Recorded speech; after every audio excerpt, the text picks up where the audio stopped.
Hi, my name's Indigo, and I guess I was never really invited to my own life. At my sister's birthday gala, while she held a glass and smiled for cameras, I was behind the curtain, bleeding, barely breathing. I begged for help. My mom looked me dead in the eyes and said, "Don't embarrass us." They always said I was dramatic, too sensitive, a burden. But what if I told you the pain wasn't in my head? What if the fainting, the bruises, the silence were all real? And what if the family who dressed me up for photos were the same ones who ignored me when I collapsed? Would you still call me dramatic? Or would you finally listen? They say you can feel it before you see it, being erased. You don't need a screaming match or someone slamming a door to know you've been written out of your own family's story. Sometimes, all it takes is a camera shutter and a missing chair. 2 days before Celine's birthday gala, the Langley estate in Savannah smelled like cut roses and steamed linen. Every surface had been polished until it gleamed like we lived in a showroom, not a home. Staff buzzed around like bees, aligning florals, checking lighting, ironing out tablecloth creases for the 5th time. I'd been told to wear ivory. "So the family photo looks balanced," Mom said. She handed me a silk shawl in a shade just a touch too yellow for my skin. Celine wore a crisp, pearl-white dress tailored to her figure like a second skin. She glowed like she always did. Centered, surrounded, adored. The photo session took place in the main salon, where the light from the high windows made everything feel sterile. We were supposed to look like the southern version of American royalty, dignified, unified, polished. Vera, my mother, walked in, already posing. Dad followed, adjusting the cuffs of his French shirt like he'd just walked off a yacht. "Celine in the middle," the photographer called. No one objected. I stood quietly to the side, waiting to be placed. Then, mid-snap, someone from the staff pulled away one of the chairs, the one closest to me. "Oh, we just need the core 4 in this frame," Mom said without turning. I froze. The core 4, as if I was a misprint, an extra syllable, an accessory that didn't match the dress code. Celine didn't even glance my way. Dad gave a tight smile to the camera. I stepped back, hands behind my back, heart thudding quietly in my chest. It wasn't the first time I'd been excluded, but the quietness of it, how natural it seemed to everyone else, cut deeper than any open insult. After the flash, they reset for a new pose. I stood in the corner, half in shadow. A waiter passed by and offered me a glass of sparkling water. I almost asked for something stronger, but shook my head. Back in the dining hall, the cake had arrived. A towering, fondant-covered monument of perfection, 3 tiers, white and gold. At the base, in cursive icing, celebrating Celine, the pride of Langley. Just her name. No "Happy Birthday Celine and Indigo." No Langley sisters. Not even in family. I felt my face flush as the room erupted in claps. I kept my smile polite, held my chin at just the right angle for the cameras. From across the room, my aunt leaned toward a guest and said, not quietly, "I keep forgetting they have another daughter." No one corrected her. After the crowd dispersed and Celine moved into rehearsing her speech, I found a quiet spot near the back patio. The light outside had turned amber. Spanish moss swayed gently on the oak trees just beyond the garden. This house, this life, it had a script. Celine was the leading lady. Dad, the financier. Mom, the producer and director. And me, I was the production assistant. The one who fetched coffee, made sure no one tripped on a cord, and stayed off camera. I don't think it was always like this. At least, not in the beginning, but over time, every family dinner, every parent-teacher conference, every holiday photo told the same story. Indigo was present, but not central, necessary, but not celebrated. I was the variable in an equation that had no room for error. Later that evening, as everyone fussed over Celine's speech delivery, I approached Mom quietly, away from the ears of staff. "Was my name ever going to be on the cake?" I asked. My voice didn't shake, though my palms itched with heat. She didn't look up from her phone. "Indigo, not this again. You know how important this weekend is. Don't bring that energy here." "Right. Wouldn't want to ruin the vibe." She finally looked up, sharp. "You always take things so personally." I wanted to laugh. How else was I supposed to take my own erasure? Instead, I nodded. You're right. Sorry. She turned and walked away before I finished my apology. Celine stood under a spotlight a few minutes later, testing her mic. The sound tech adjusted levels while she practiced her opening line with that pageant polish she'd mastered since she was 10. Every word perfectly paced, perfectly pleasant. A waiter approached from behind with a flute of champagne, offering it toward Celine. But she'd moved already, so the glass ended up in my hand. Oh, sorry, he stammered, seeing my face. You look a bit like her from behind. Don't worry, I said with a practiced smile. It happens. He walked away. I held the champagne glass in my hand, feeling its chill bleed into my fingers. I turned toward the large window. Celine's reflection stood bright in the center, surrounded by light and movement. Mine blurred along the edges, caught between the glare and the darkness beyond. And for a moment, I wondered if I really existed at all. The shoes I wore that night weren't mine, they were Celine's. And they were too small, just like everything in that house that wasn't built for me. They sat on the rug next to my bed the morning before the gala, gleaming with a kind of cruel anticipation. Pointed toes, 4-inch heels, nude leather, pristine. I'd picked out my own flats the week before, something I could walk in without bruising, but Mom walked in holding the heels like a peace offering wrapped in power. Celine thinks these will look better for the family shots, she said, placing them by my feet as if the decision had already been made. I didn't argue. I'd learned that resistance only made things worse, more dramatic, more indulgent, as Mom called it. I quietly set aside my chosen pair and slipped into the ones Celine deemed more cohesive. They pinched immediately, biting into the skin above my toes, but I kept them on. Then came the dress. I had a pale blue satin dress laid out, something soft and forgiving. I'd bought it with my own money, modest but elegant. But Mom returned from a final fitting with a tight sequined number, navy and unforgiving. Celine wants cohesion, she repeated, and that was that. I peeled out of my dress, slipped on the one she brought. It clung to my hips too tightly. I could feel the zipper scrape up my spine like a whisper of disapproval. We gathered in the grand foyer at 6:30. Staff bustled around, adjusting centerpieces, balancing champagne glasses, whispering about last-minute run-throughs. Vera floated down the stairs in a silk shawl like she was born under a chandelier. Celine followed, radiating assurance, with a pearl-encrusted clutch in one hand and a small army behind her. I walked behind them to the ballroom. The heels were already drawing blood. Every step was deliberate. Heel, toe, bite. The hem of my dress swished just low enough to hide the worst of it, but I could feel the sting seeping upward. The carpeted hallway did nothing to dull the pain. When we reached the ballroom, the room erupted in flashes. Staff members bowed their heads slightly. Guests greeted my parents and Celine with practiced adoration. No one looked at me. I slipped into my chair at the far end of the head table, feet pulsing. The gala rehearsal began, a full run-through with speeches, lighting cues, music, introductions. Celine stood front and center under a golden spotlight, rehearsing her opening line. "It's not about me," she began, smiling, hands open. "It's about what we can do for those less fortunate." I clenched my jaw. Each minute dragged. The heels dug deeper. My breath shortened. My hands started to sweat.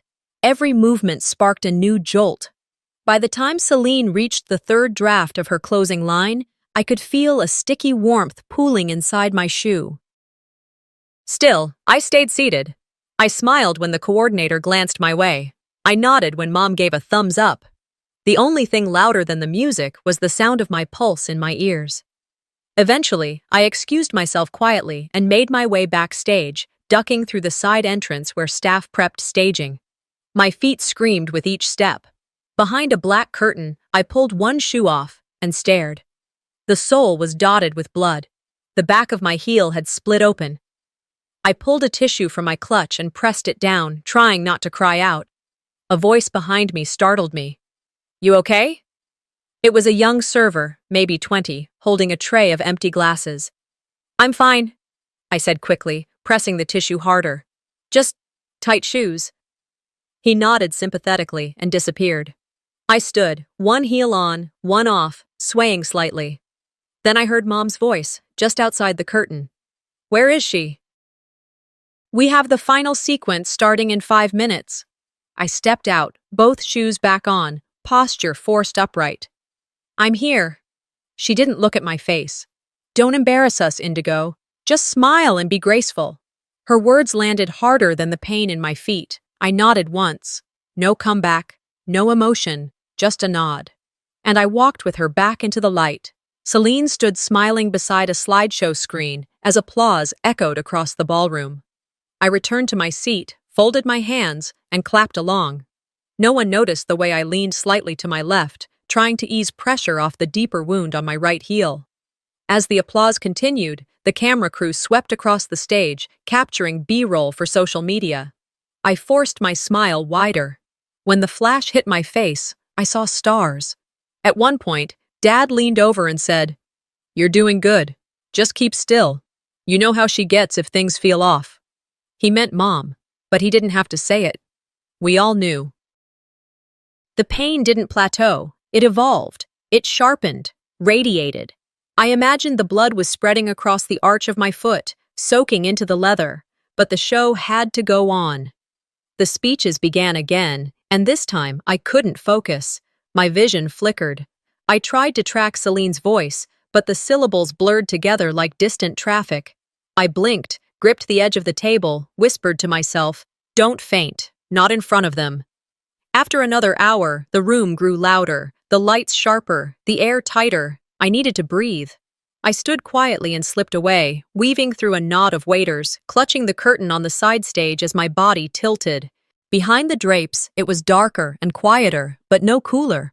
My hands trembled. I leaned against the wall, trying to balance. My chest tightened like a vice. A rush of heat surged through my spine. I slid down until I was crouched, hands around my knees, one heel off again. I pulled the other off and immediately felt relief. And the warm stickiness of blood along the inside of the shoe. No one followed. No one asked where I went. I looked at my hands.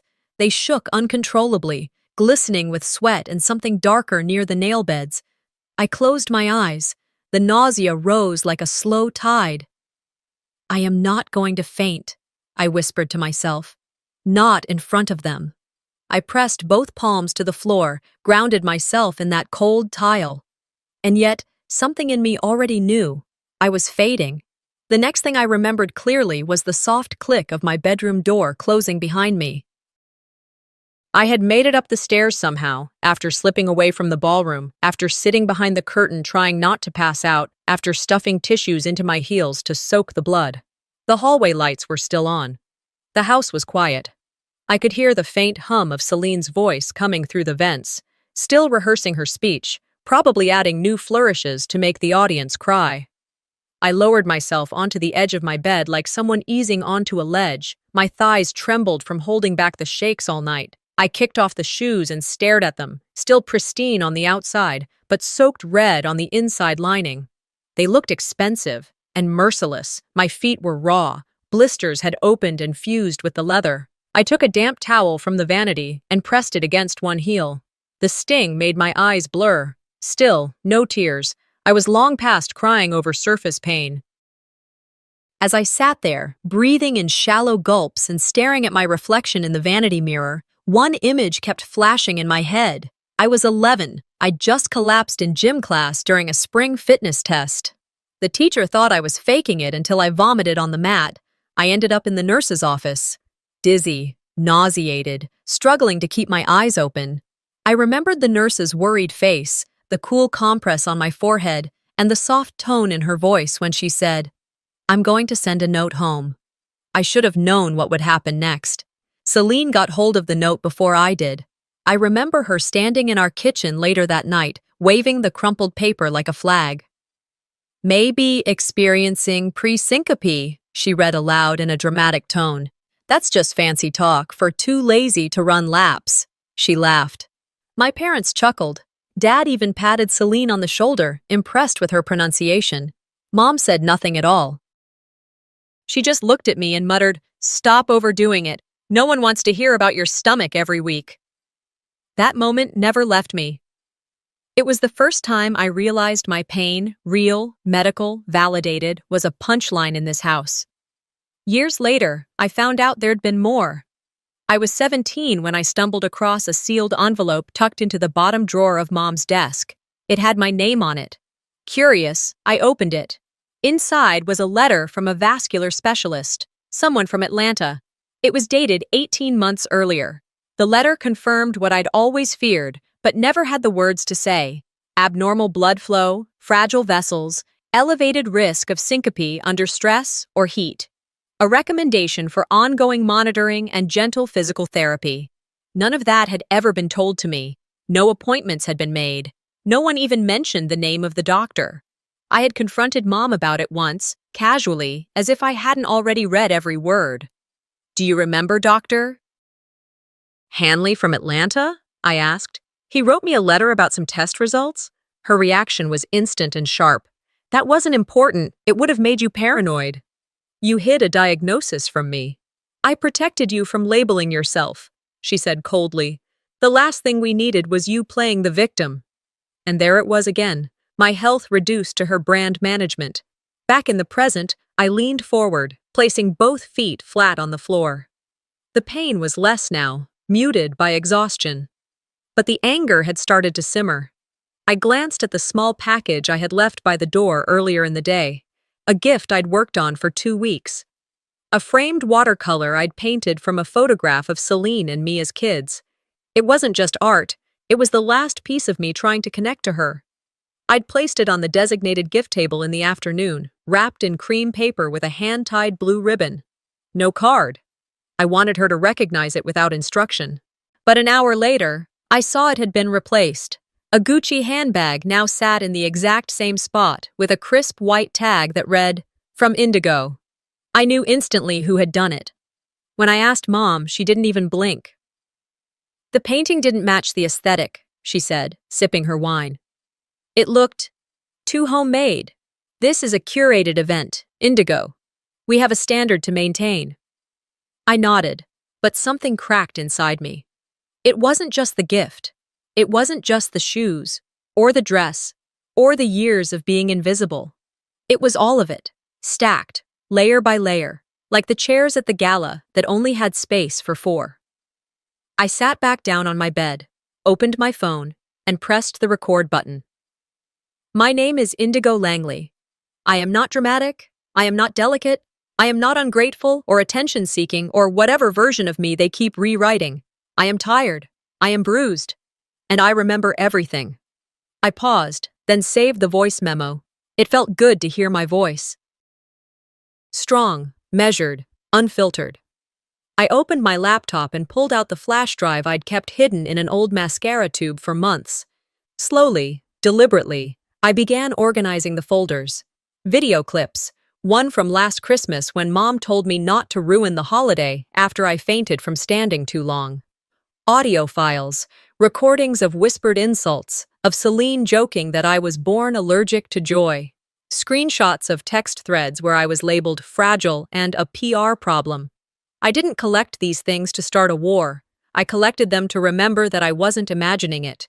But tonight, that collection took on a new purpose. I created a folder on my desktop called "For When They Won't Listen." Inside it, I placed everything, labeled it clearly, dated it. Then I opened my email and drafted a message. Subject line: The truth behind the Langley image. Recipients: 2 local reporters, 1 Atlanta health rights advocate, and a handful of family friends who had always looked at me like I was furniture in the background of someone else's story. I scheduled the email. Midnight, just as the final champagne glasses would be raised at Celine's birthday gala. I shut the laptop and took one last glance in the mirror. My face looked pale, but calm. My hands were still trembling, but less so. My chest ached, but the pressure had shifted. They took my voice for granted. I decided to let the silence speak louder. If there was ever a time to test how much I could endure, it was the gala, and I was about to find out where the line ended. That morning started with a light drizzle that cleared by noon, leaving the Langley garden damp but glistening under the late afternoon sun. The family had insisted on a pre-event photo shoot in the estate's back lawn because, of course, a birthday gala wouldn't be complete without a few staged moments of spontaneous elegance. By the time I stepped outside, the air had thickened with humidity, and the grass was still soft from rain. The crew had already set up white velvet chairs, floral arches, and a massive silver balloon arrangement that spelled Celine 30. Everyone was dressed in shades of white and silver, carefully coordinated like they were born in the same color palette. Celine wore an off-the-shoulder gown that sparkled every time she turned. Mom had on a silk sheath dress that somehow managed to look both effortless and custom-tailored.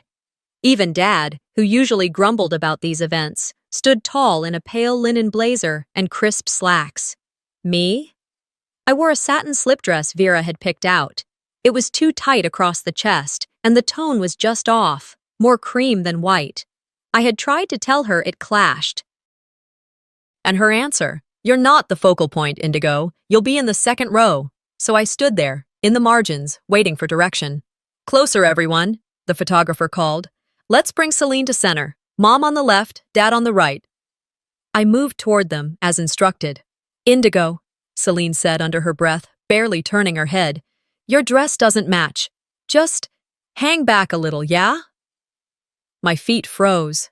I glanced at Mom, but she didn't say a word. She adjusted Celine's sleeve instead, fussing like a pageant mom at regionals. I stepped back onto the wet grass. My heels sank with each inch I retreated. A squish, then a shift. One ankle tilted slightly. I steadied myself, planted both feet. It wasn't the first time I'd been asked to fade. The camera clicked. The flashes came. Laughter. Fake candids. "Celine, look this way." Vera, hand on her shoulder. "Yes, like that." I stood behind them, outside the perfect frame, watching my family perform joy. A couple walked by behind the setup. They were older, probably friends of my parents from the tennis club. I heard the woman whisper, "Is she the adopted one?" They weren't even trying to be discreet. My stomach knotted. I glanced down at my phone, mostly to avoid eye contact. One new message from an unknown number. I opened it. My breath caught. Hope the drama queen keeps it together this time. Last thing we need is another seizure stunt. Attached was a laughing emoji. Below that, a name, Sienna Harper, Celine's best friend since college. Of course, I didn't respond. I just stared at the message, thumbs hovering. My cheeks burned, not from embarrassment, but from fury so sharp it felt surgical. This wasn't just neglect anymore. It was cruelty with a smile and a gloss finish. I turned toward Celine, who was now holding a white parasol for the final shots. "If I collapse tonight," I said, voice low, controlled, "I hope you remember it's not for show." She didn't flinch, didn't even look at me. "Then don't," she replied, like she was brushing lint off her gown. It was the dismissal that did it, not the insult, not the sarcasm, the sheer lack of concern. Like my existence was a nuisance to be tolerated only because it couldn't be cropped out of real life. I walked away, not dramatically, not stomping, just enough to feel the ache in my feet again, to remember I was still inside this body, and it still hurt. I found a corner of the garden behind a row of azaleas. The air was still thick, but at least it was quiet.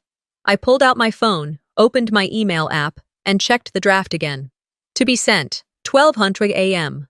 Subject: The truth behind the Langley image. Attachments: 13. It was ready. And yet, a sliver of doubt crept in. Would anyone care? Would they say I was bitter, ungrateful, vindictive? I didn't want revenge. I wanted release. I wanted the truth to live somewhere outside my body. A few minutes passed before I heard someone approaching. It was Dad. "There you are," he said. "Photos are wrapping. They need you back inside for the family candle lighting." I nodded, but didn't move. He hesitated. "You okay?" I looked at him, really looked, and for the first time, I didn't bother pretending. "No," I said, "but I'm used to it." He blinked, looked down at the grass, then walked away. The sun dipped lower, casting a golden haze over the backyard. The evening breeze stirred the balloon arch, which rattled slightly. From somewhere inside the house, I could hear the start of cocktail hour, the clink of glasses, upbeat jazz, the murmur of guests arriving. I stood still, the weight of what I'd set in motion sitting in my chest like a ticking clock. At midnight, the countdown would end. I had given them every chance to see me. That night, my body didn't ask for permission. It simply gave out. The fall wasn't dramatic. I didn't scream or reach out for help. I just went down, quietly, deliberately, as if my body had chosen that moment to finally surrender, even though my mind kept shouting, "Not yet." When I opened my eyes, I was still behind the curtain. The muffled sounds of the gala seeped through the thick fabric, glasses clinking, jazz playing, the buzz of guests exchanging polite lies about how amazing everything looked. Somehow, I stood up. I wasn't sure how long I'd been down, seconds, maybe minutes. The pain in my feet was white-hot, pulsing with each heartbeat. I grabbed the nearest chair for support, straightened my dress, and limped back toward the prep area. Inside the green room, chaos reigned. Stylists darted around Celine, fluffing her hair, adjusting her neckline, spritzing perfume that smelled like expensive exhaustion. A caterer rushed past with a tray of hors d'oeuvres. Someone yelled about lighting. Everyone moved like they were part of a production, each motion rehearsed. No one noticed me. I sank into the corner chair, kicked off my heels beneath the table, and stared at my feet. The bandages I had wrapped earlier had soaked through. The blisters had torn open. Blood stained the back of the shoes. Not metaphorical pain, literal. An assistant walked by, glanced down, then gasped, "Oh God, are you okay?" I nodded. "Just a bad fit." She knelt down, genuinely concerned, reaching for her phone. "Do you want me to get the med?" Before she could finish, Mom swooped in from nowhere. "She's fine," Vera said sharply. "Just put the shoes back on." Her tone didn't leave room for questions. The assistant stood up quickly and backed away, her eyes flickering between concern and deference. Twist the knife, I thought. Don't just ignore the pain, demand it. With shaky hands, I unwrapped a fresh set of Band-Aids from my clutch and reapplied them to the rawest spots. I pushed my feet back into those heels. Each toe screamed. But I stood. Because if I didn't, they'd say I was being difficult, that I was trying to take attention away from Celine, that I was selfish. I walked toward the staging hallway, each step deliberate, biting down pain like it was candy-coated. Celine appeared at the door, radiant and ready for her entrance. She glanced at me, half smirk, half dismissive sigh. "Look," she said, lowering her voice, "I get it. You're tired. But this night? It's not about you." She tilted her head. "You're not the centerpiece. You're the filler. Twist S8, straight to the gut." I didn't answer. My fingers instinctively brushed the edge of my phone inside the clutch. The recording, the files, the email timer, they pulsed in my mind like a second heartbeat. She leaned in slightly. "Try not to wobble out there. Those shoes look like they're eating you alive." I looked her dead in the eye. "You might want to enjoy this while it lasts." She laughed. Not loudly, just enough to let me know I hadn't rattled her. "Save it for your Instagram followers," she said, waving her hand like I was a fly near her glass of Prosecco. I stepped back. She walked away. The music outside shifted, cueing the family entrance. I walked into the restroom adjacent to the green room. The mirror above the sink showed a face I barely recognized. Pale, drawn, tight-lipped. My makeup had started to melt in the heat. I opened my concealer, dabbed it under my eyes, over the fresh bruising on my cheekbone where I must have hit the floor earlier. My hands trembled slightly as I smoothed it in. Then I pulled out my phone, unlocked it, opened the voice memos app, and pressed record. "My name is Indigo Langley. This is being recorded at 5:52 p.m. just before the gala. I'm standing in the guest restroom. My feet are bleeding. My body hurts. But I'm still here because I have something to say." And at midnight, whether I'm conscious or not, the truth will be said. I ended the recording and saved it, then slipped the phone back into the clutch like a weapon. The sound of laughter echoed through the hallway. The ballroom was alive now. Guests had arrived. The flash of cameras blinked from under the door. I took one final deep breath, pressed the back of my hands to my thighs to stop the shaking, and stepped out. Mom stood waiting by the archway, clipboard in hand.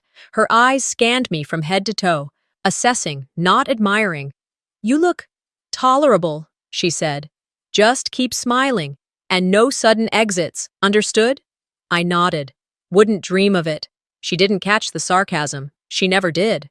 The moment we walked into the ballroom, all eyes turned to Celine. She glittered, arms outstretched, smile camera ready. Vera and Dad flanked her like bodyguards. I followed a few paces behind, like a last-minute RSVP. The applause was deafening.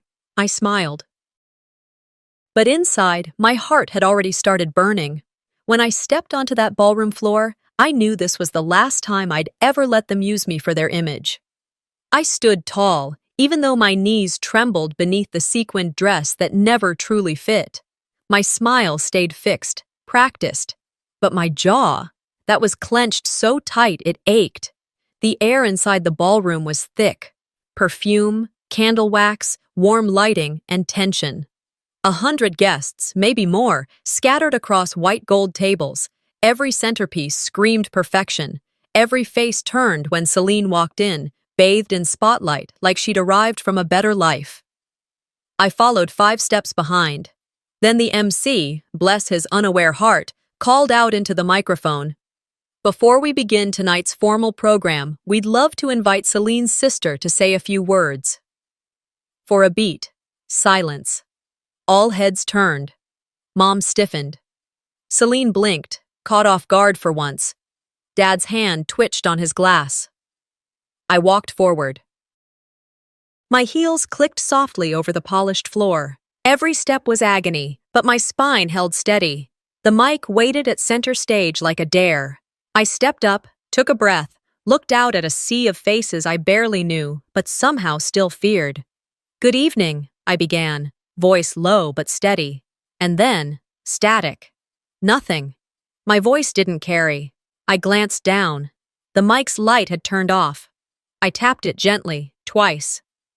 The MC moved to approach, clearly confused. Someone behind me muttered something about technical difficulties. Celine appeared next to me almost instantly. She reached for the mic with that perfect, glossy smile. "It's okay," she said sweetly into the dead air. "Let's keep things moving." A few guests clapped. That was it. No speech. No chance to finish a sentence. I nodded, gave a small shrug like it didn't matter, and stepped aside. My stomach churned as the applause grew louder. Celine was already mid-pose, angling toward the camera crew that had resumed filming. The moment would be reframed as spontaneous, authentic, intentional. I walked off the stage slowly, my pulse thudding behind my ears. A waiter near the back caught my eye and leaned in slightly. "You handled that with class," he whispered. I didn't respond. I couldn't. It wasn't kindness I needed right now. It was oxygen. I stepped behind the curtain, found the same corner I'd crumpled in earlier, and exhaled. Mom was waiting.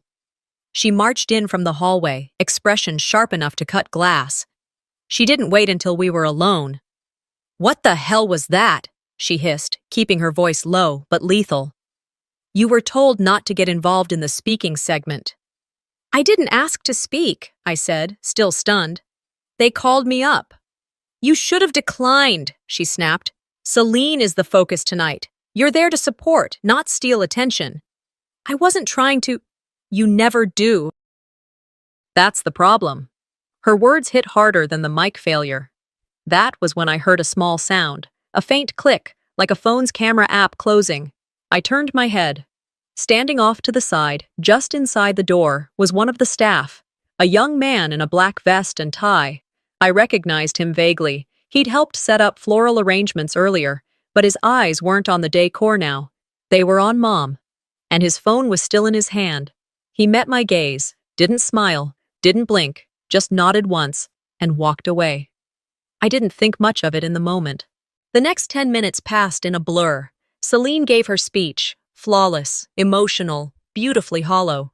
The crowd clapped at all the right moments, laughed on cue, wiped tears that weren't quite real. I stood near the back, half hidden behind a decorative column, trying not to collapse again. My shoes were off now, tucked into my clutch. I couldn't take another step in them. My feet throbbed with each pulse. Then my phone buzzed. Unknown number. No message, just a video file. I tapped it open. It was grainy, slightly off-center, but unmistakable. There was my mother, lit by the warm hallway sconces, leaning into my face, venom in her tone. "You never do." That's the problem. The video ended. No commentary, no caption, just the raw truth. Attached to it was one sentence: "You deserve to be heard." My hands trembled, not from fear, but something else: recognition. That boy, he'd been one of my students last year in an after-school painting program I volunteered for.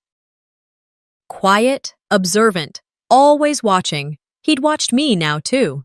I smiled genuinely, for the first time that evening. Then I watched the clip again, slower this time, not because I needed confirmation, but because I was savoring the crack in the mask. That crack would become a canyon. I opened my preset email draft. Subject: the truth behind the Langley image. Attachments: now 14. I added the clip, hit save, and then I hit schedule.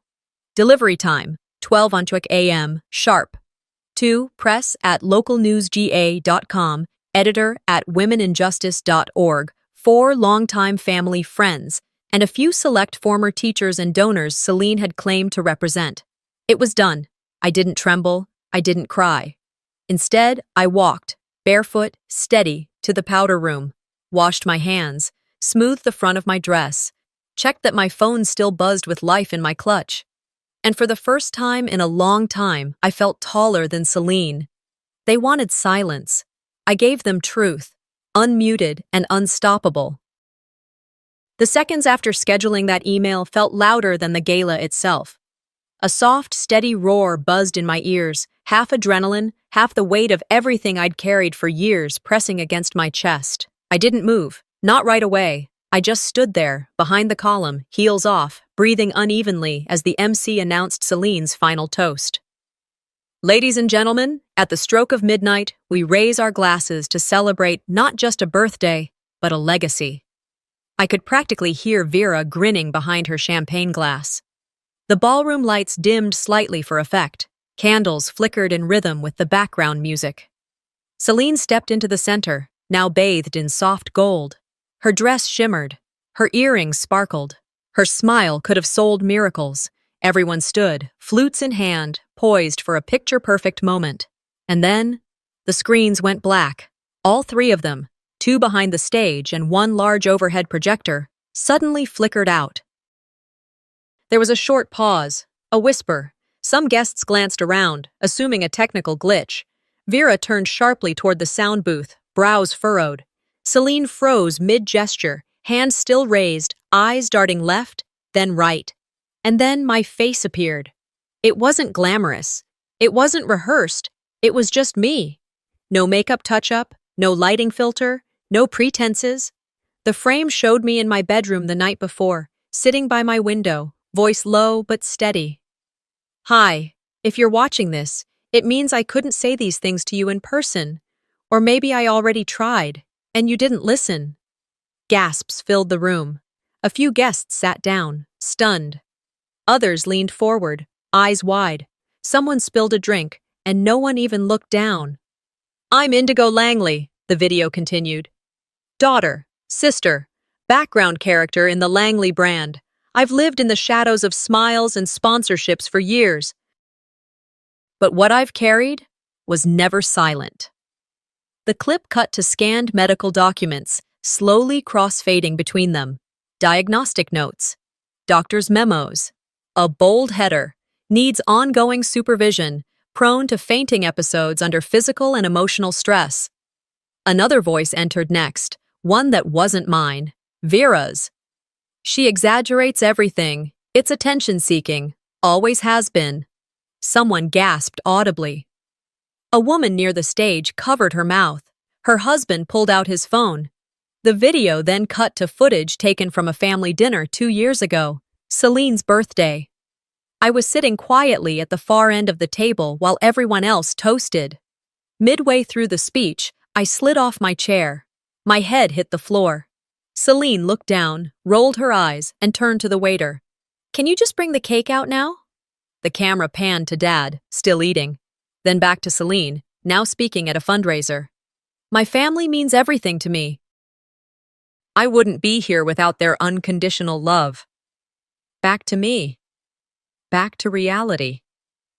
The ballroom had fallen silent, save for the steady stream of audio from the screen. People were no longer just watching, they were reacting. One of Celine's sponsors, an older woman from a regional beauty brand, stood and walked out, shaking her head. Another whispered to a colleague and slid their phone into their purse while texting furiously. A group of young guests in the back opened Instagram and started recording. Vera stood up. "Turn it off," she said to no one and everyone. "Right now." But it was too late. The AV team didn't move. Or maybe they were waiting, or maybe one of them had already forwarded the video to the press email listed in the credits at the end of the file. Because yes, there were credits, names, dates, sources, receipts. And the closing screen read, "Not for revenge, for truth." Then silence. Celine was still standing at the center of the stage, stunned. The mic she had held like a scepter now hung at her side. Her lips parted, but no words came out. That silence was everything I had waited for. Until the first headline hit. Someone's phone buzzed, loud enough to hear. They turned the screen toward a friend. I caught a glimpse of the title. Savannah's Princess Under Fire, Sisters Allegations, Rock Langley Family. Celine's face crumpled for a fraction of a second before she collected herself and turned to Vera. "I told you she was going to ruin it," she said through gritted teeth. Vera stepped off the stage, nearly knocking over a tray of drinks. She reached the AV booth, yelling something that got lost under the swell of voices now rising throughout the room. One by one, guests began to walk out. Then came the vibration in my clutch. A notification popped up on my phone screen. From brand rep at siennaskinco.com. Subject: Partnership hold. Body: Due to the recent incident, all contracts with Celine Langley are temporarily suspended pending further review. I didn't smile, but I also didn't flinch. I turned, ready to leave through the back hallway, but the pain in my chest stopped me short. A sharp, stabbing weight pressed against my ribcage, and I lost my balance. I reached for the wall. Missed. My knees buckled. Everything spun. And the last thing I saw before the lights above me dissolved into static was someone running toward me. "Help!" a voice shouted. "She's down!" A pair of arms reached under mine. "Get a medic! Now!" My clutch hit the floor with a soft thud. I heard my phone buzz again. Then nothing. Because I passed out to the sound of my own voice echoing across a ballroom that had finally gone silent. When I came to, the light above me wasn't from a chandelier. There were no candlelit centerpieces or branded cocktail napkins, just a ceiling with white acoustic tiles and a faint buzzing from a machine behind my head. I was in a hospital room. My mouth was dry. My arms ached. An IV line ran from the inside of my wrist up to a clear bag beside the bed. I blinked, adjusting to the sterile light, the hum of air conditioning, the absence of voices. There were no flowers, no balloons, no family. A nurse entered a few minutes later. Her name tag said, Elena. She smiled kindly and touched my wrist to check my pulse. "You're awake," she said gently. "That's good." I nodded, slow, groggy. "How long?" "Overnight," she replied. "You collapsed at the Langley Foundation Gala. Paramedics brought you in just after midnight." Midnight. It hit me then. The email, the video. The moment I'd spent years preparing for. I looked toward the small TV in the corner of the room. It was already on, muted, tuned to a local morning show. At the bottom of the screen, the headline read, "Sister Speaks, Indigo Langley Breaks Silence on Gala Stage Collapse." Beside it, a freeze frame of my face from the video, blurry but raw. Elena followed my gaze. "You've been on every channel this morning," she said. "People are listening." The next visitor wasn't family. It was Mrs. Odette Marlowe, my former art teacher, mentor, and in many ways, the only adult who ever believed me without hesitation. She didn't say much when she walked in, just placed her handbag on the chair beside my bed and sat down, her eyes full but calm. "I've been waiting here since 6 a.m., she said. "They wouldn't let me in sooner." I managed a faint smile. "Still pushing boundaries, huh?" "Some things are worth pushing for," she replied. She reached into her bag and pulled out a folder, one I recognized from our last meeting a month earlier. Inside were legal documents, name change forms, filed, signed, approved. "You said you wanted to wait until after the gala," she said. "Do you still want to go through with it?" I didn't hesitate. "Yes." She passed me the pen. My hand shook as I took it, not from fear but from something deeper, liberation. I signed the line where it said, "Petitioner's signature," scratched out Indigo Langley, and wrote what I had decided weeks ago, Indigo Marlowe. Odette watched me, then quietly whispered, "It's yours now, fully." I sat back against the pillows, the pen still in my hand, and whispered, "Indigo stands on its own now." An hour later, the hospital room phone rang. It wasn't the family. It was a reporter, then another, then someone from the State Department of Family and Child Services. Each voice different, but the theme the same, asking if I was ready to talk. I told them not yet. Outside, news vans lined the hospital sidewalk. I didn't need to see them to know they were there. The nurse confirmed it. One even tried to slip past security, claiming to be an old friend. Typical. By noon, social media had exploded, screenshots of the video, clips, reactions. The tag, #HereIndigo was trending, influencers reposted it, survivors shared their own stories. Then the messages started arriving, hundreds of them, then thousands. Some were from strangers, others from old classmates, people I hadn't seen since high school. One was from my 9th grade gym teacher, who apologized for not recognizing the signs when I collapsed in her class. But none came from my parents. Not a call, not a message, not a single acknowledgement. It stung, more than I wanted to admit. Even after everything, even after Vera screamed, "This is a private matter," at reporters outside the gala, I'd thought maybe, just maybe. But no. Their silence was consistent, at least. A nurse wheeled in lunch, but I barely touched it.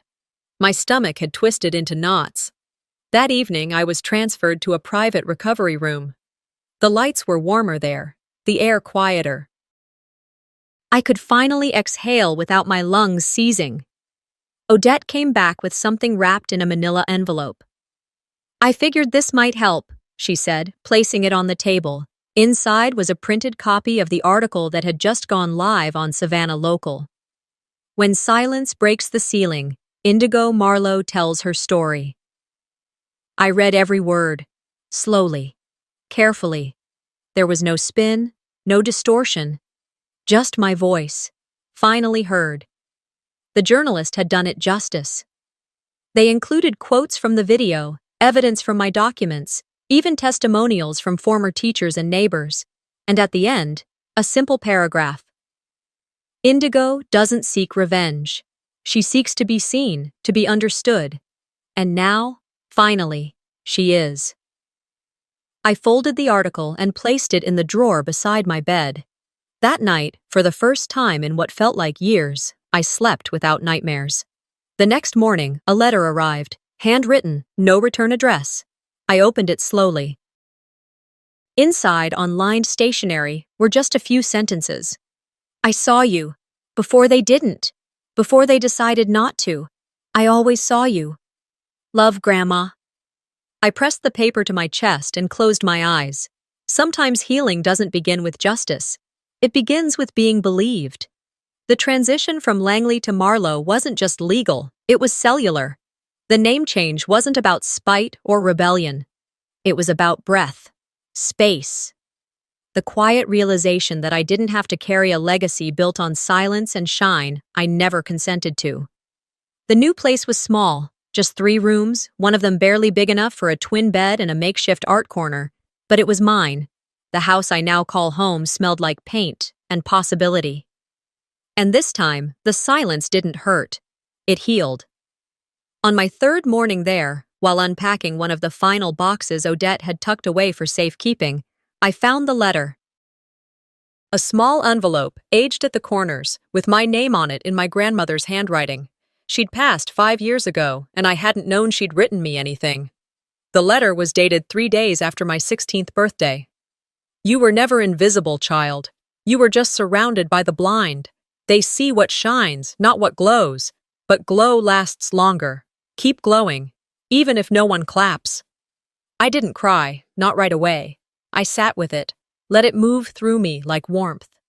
Then folded it carefully and placed it into the top drawer of my desk, next to a sketchbook I hadn't touched in months. That afternoon, I put on running shoes and went outside.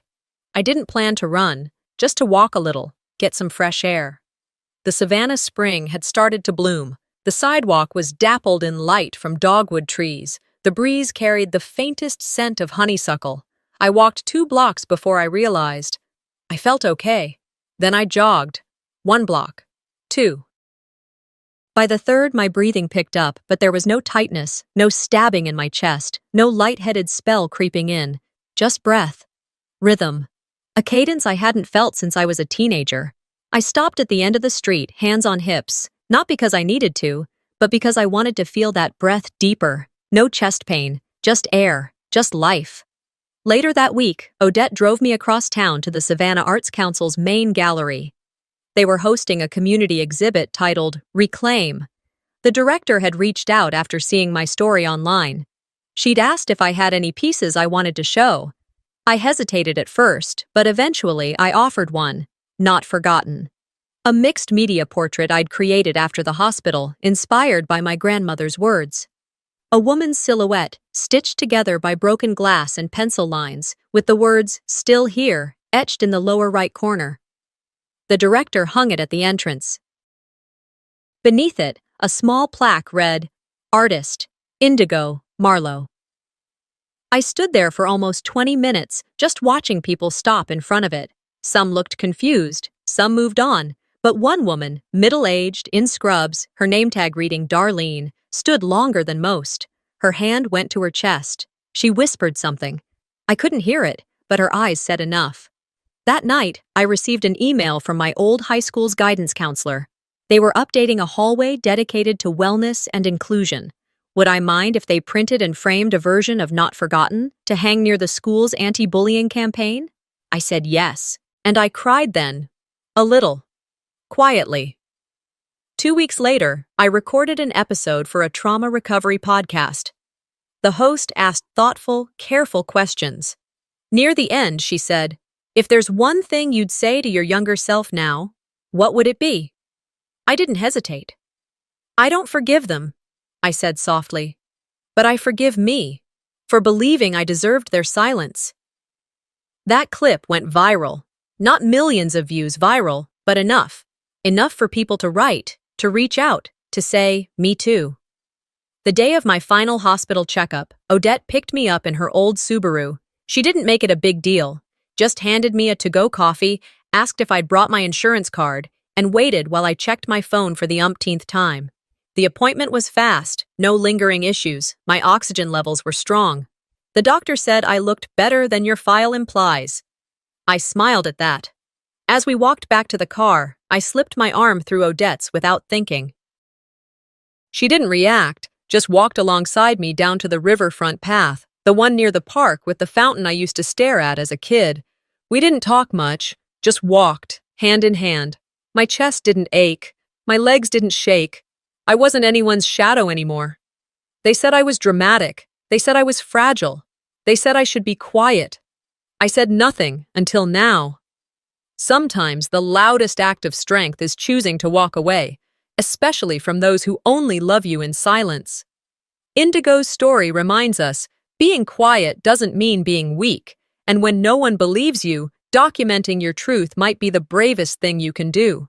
Have you ever felt invisible in your own family? Tell me in the comments, and if this story moved you, don't forget to like, subscribe, and turn on notifications. There are more real, raw stories coming your way.